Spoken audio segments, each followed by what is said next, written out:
큰 사고를 당한 사람들의 당사자나 가족들은 운전을 한 사람을 보면 원망도 들 수도 있고, 그리고 그 사고를 다시 떠올려야 되기 때문에 힘들 수도 있거든.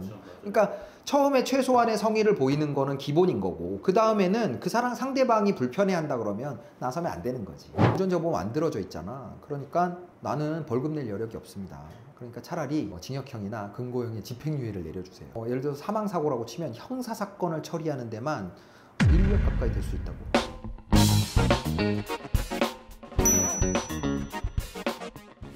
교통사고 형사사건에서 합의를 잘하는 요령이 있으면 좀 알려주시겠어요? 그러니까 교통사고는 사실 일반 뭐 이렇게 무죄를 다투거나 그런 사건은 잘 없어요. 예를 들면 억울하게 뭐 뺑소니로 몰렸다 라고 하면 그런 거는 이제 무죄를 다투는 사건이 되지. 그러면 아주 뭐 공방도 많아지고 막 그러는데, 그런 예외적인 경우가 아니면 사고 자체에 대해서 다투지는 않는다고. 그러면 그 사건은 결국은 형사 합의를 보는 게 그 사건을 해결하는데 80~90%를 좌우하는 거예요. 근데 이 형사 합의를 볼 때 사람들이 많이 실수라는 부분 중에 하나는, 사고 처음 났잖아. 이거 어떡하지? 어떡하지? 이렇게 하다가 주변에 물어보면, 야, 괜히 사고 뭐 피해자한테 갔다가 너 뺨 맞고 뭐 험한 꼴 당해. 가만히 있어. 아니면 피해자가 너 보고 싶겠니? 그냥 가만히 있어. 이렇게 하는 경우가 되게 많다고. 근데 중요한 건 처음에 첫 번째 접촉은 대리인을 통해서 가면 안 된다는 거야.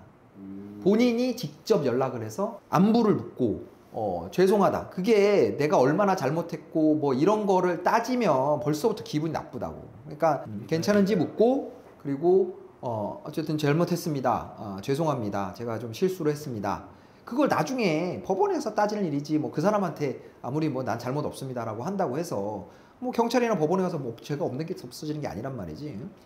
그러니까 그 사람의 감정을 건드리지 않는 게 중요해요. 그래서 잘못했다고 하고, 그리고 이제 치료를 잘 하셨으면 좋겠다, 필요한 게 있으면 얼마든지 말씀하시면 제가 최대한 돕겠다, 뭐 이런 방향으로 가야 되는 거고. 그리고 또 한 가지 주의해야 될 부분은, 합의금이나 이런 거 얘기할 때 당사자들이 이렇게 합의 보자고 이제 부탁을 할 때 그렇게 자기 힘든 얘기를 해요. 제가 이렇게 뭐 형편도 어렵고 뭐 어렵게 살고 있고, 내 가족이 뭐 우리 부모님이 편찮으시고 내 애가 뭐 어디가 어떻고 뭐 이러면서 자기 힘든 얘기를 엄청나게 많이 하는 경향이 있어.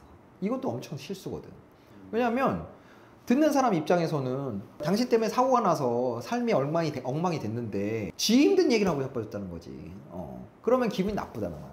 이게 늘 얘기하는 게 이제 상대방 입장에서 생각을 하라라는 거거든. 내가 교통사고를 당한 사람이거나 교통사고를 당한 사람의 가족이라고 한다 그러면 상대방이 와서 자기 힘든 얘기하면 좋겠냐 그거지.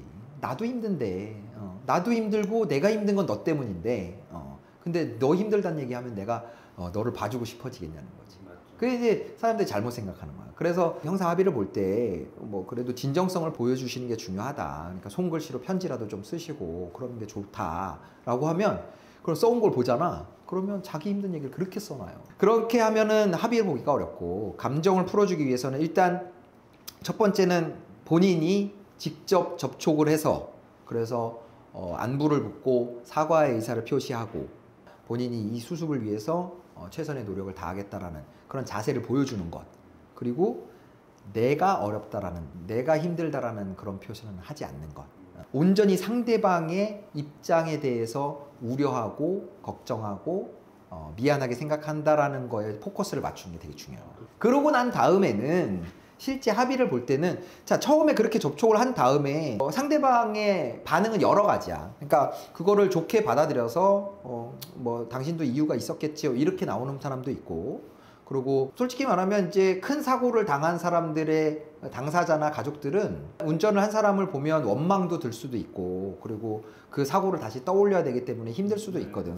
그러니까 처음에 최소한의 성의를 보이는 거는 기본인 거고, 그 다음에는 그 사람 상대방이 불편해한다 그러면 나서면 안 되는 거지. 그래서 이제 형사 합의를 볼 때 변호사가 필요해지는 거야.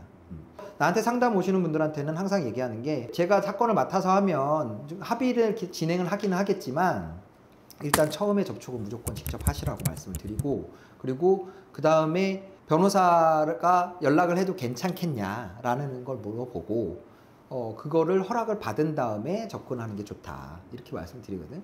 그러니까 변호사가 나설 수 있는 시점은 일단 기본적으로 그 진정 어린 사과를 피해자 쪽에서 받은 이후가 되는 게 좋고, 그리고 지금은 운전자 보험이 잘 돼 있거든.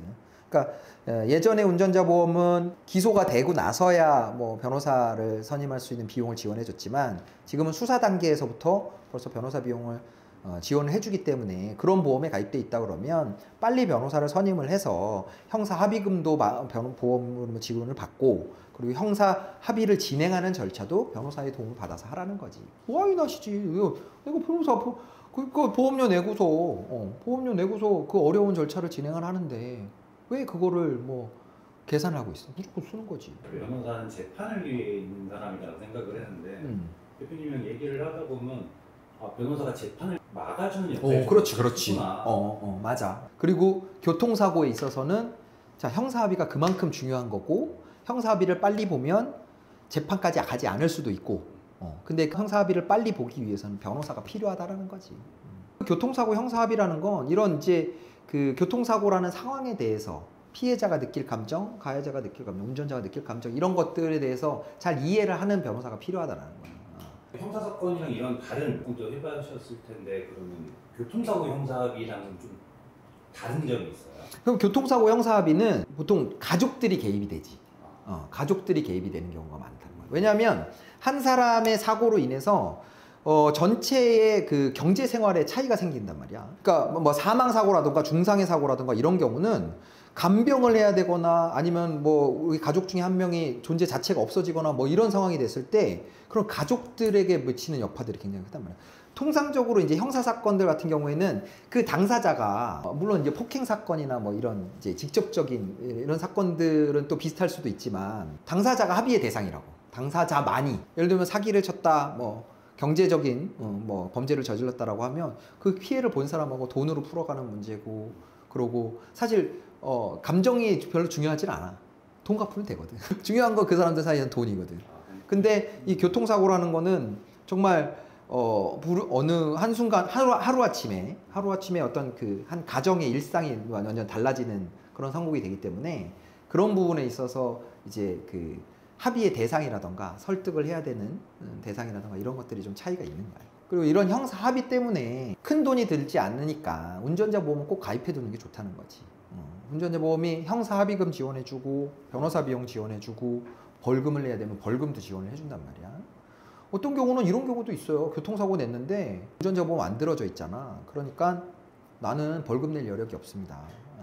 그러니까 차라리 뭐 징역형이나 금고형의 집행유예를 내려주세요. 와서 그렇게 요구하는 사람도 있어.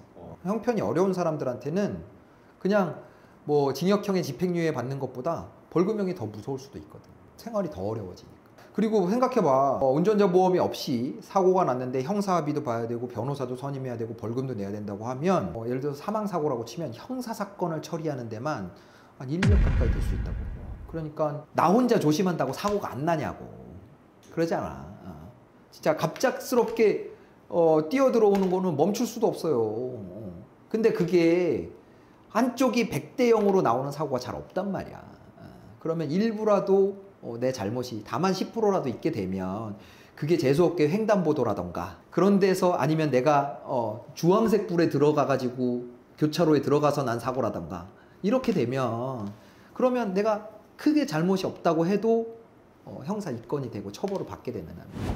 자, 오늘도 안전운전 하시고요. 혹시 사고가 발생한다면 본모범인 LKS 이기루 변호사 잊지 마시고요. 구독, 좋아요, 알림 설정 꼭 부탁드리겠습니다.